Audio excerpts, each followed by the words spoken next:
বাজার সালামু আলাইকুম। ওয়ালাইকুম আসসালাম। বাজার আপনি তো এখন কৃষক, জি এই পাটের বীজ আপনার? জি। ও পাটের বীজ কি সরকার ভাই নিছেন না পাবলিক থেকে না নিছেন? পাবলিক থেকে আমি নিজে পাবলিক থেকে নিয়েছি হাটেন। কারণ সরকারি বীজ বুনলে কি ভালো হয় না?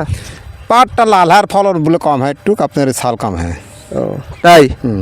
তে এর আগে তো পাট করেছেন, জি। পাটে কি লস হয় না লাভ হয়? না লাভ হয়।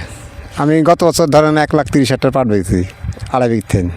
তাই এখানে এখানে আপনার কাছে লাভবান ফসল মনে হয়? আমার কাছে লাভবান ফসল। ও আসলে অ্যাকচুয়ালি পাটে আপনি কীরকম দাম থাকলে সব তো কৃষকেরা মানে লাভগ্রস্ত হবে? মোটা ধরেন 2500 নিম্নে। নিম্নে 2500? দুইয়ের নিচে নামলো লস। আচ্ছা, এখন কি পাটে যেগুলো সারটার লাগে এগুলো কি সার কি ন্যায্য মূল্যে পান না বাজার উদ্যোগতি? না বাজার উদ্যোগতি দিতে পারছি না তো সার। সার দিতেই পাচ্ছেন না, এই কারণে পাটে গাছ টিউ করছে। হাটে ওটে করছে। তো এখানে আপনি কতখানি পাট আছে? আমার এটি আছে 1 বিঘি। ও, 1 বিঘি ভিঁয়ে কতরি সার লাগে আনুমানিক? মোট ধরেন কম করে দিতে হলে ধরেন 20 কেজি দেওয়া লাগবে। 20 কেজি। এই আপনি চাহিদা অনুযায়ী কি সার পাচ্ছেন? না এ দেখছেন না সাইজ দিচ্ছি সার পানো নি।